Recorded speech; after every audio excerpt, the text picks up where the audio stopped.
With only 2 minutes to spare, I arrived at the Isle of Palms marina where the 49-passenger Caretta patiently awaited my presence, by now fully loaded with its precious sightseeing cargo. The captain throttled the engine, and we slowly pulled away from the weather-worn docks into the salty tidal waters of Morgan Creek. The high water marks on the wooden piles perched by pelicans and egrets indicated it was low tide. After entering the nutrient-rich intracoastal waterway lined with boat docks and island homes, we steadily crept along the no-wake zone, and our tour guide began his enlightening narration. Our first stop was an area in the Copiahe Sound known to locals as the Shark Hole.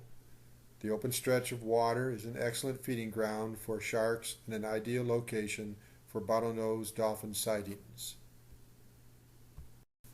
The guide grabbed a long hook and, with the assistance of some of the younger passengers, pulled it onto the deck of the boat.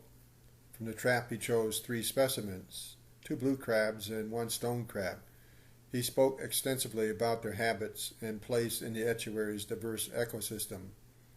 Holding up the blue crab, he asked, "How can you tell which one is the male and which is the female?" With the blue crab in each hand, he continued, "The male is marked by Washington's monument, and the female is marked by the dome of the Capitol building." He paused and then revealed the punchline. With a grin, he continued, "Men go around doing monumental things, but we all know the female is in charge." Much of Jessen's narration was accented with well-placed levity. With Bull's Island across the way and an eagle perched high above on a pole keeping a watchful eye, the Caretta slid onto the quietly tranquil sands of Capers Island, and one by one we disembarked for an hour-and-a-half self-guided exploration of the island. With each step, the soft, water-soaked sand oozed through my toes and over my feet. I could feel and smell the fresh, salty island air as it encompassed me. Adding to the feeling of remoteness, I navigated around scattered piles of reddish-brown seaweed beached by the ocean's relentless waves.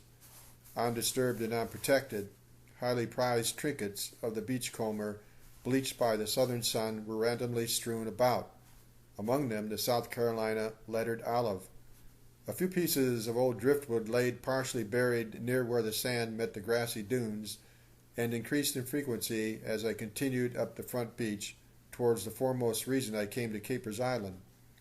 About a half-mile down the beach, I could faintly see the relics of past island erosion rising out of the intruding surf, shimmering in the bright sunlight, the monarchs of Boneyard Beach. As I stood among the weathered and fallen wooden wonders, I was filled with a sense of fascination and awe.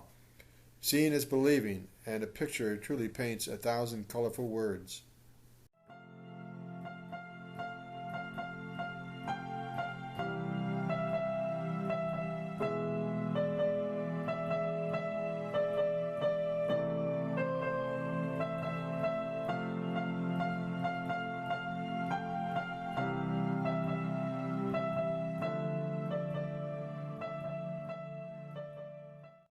A trip to Capers Island is like stepping back in time to an era before the colonizing tall ships of the early settlers came to this land and called their new home South Carolina. Barrier Island Eco Tours provides a relaxing and comfortable way to experience it, if you don't mind a little salt spray on a breezy day. Our naturalist guide and captain for the excursion, Jessen and Courtney, were superb hosts. Jessen knowledgeably shared a balanced mix of information and humor that made it interesting and fun for young and old alike. Courtney handled the pontoon boat skillfully, and Moses kept eager little ones preoccupied. At $42 a person, and children 12 and under $32, I highly recommend this tour for the whole family. You will come away with a greater appreciation and understanding for Charleston's versatile and delicate Barrier Island estuaries. A living wonder.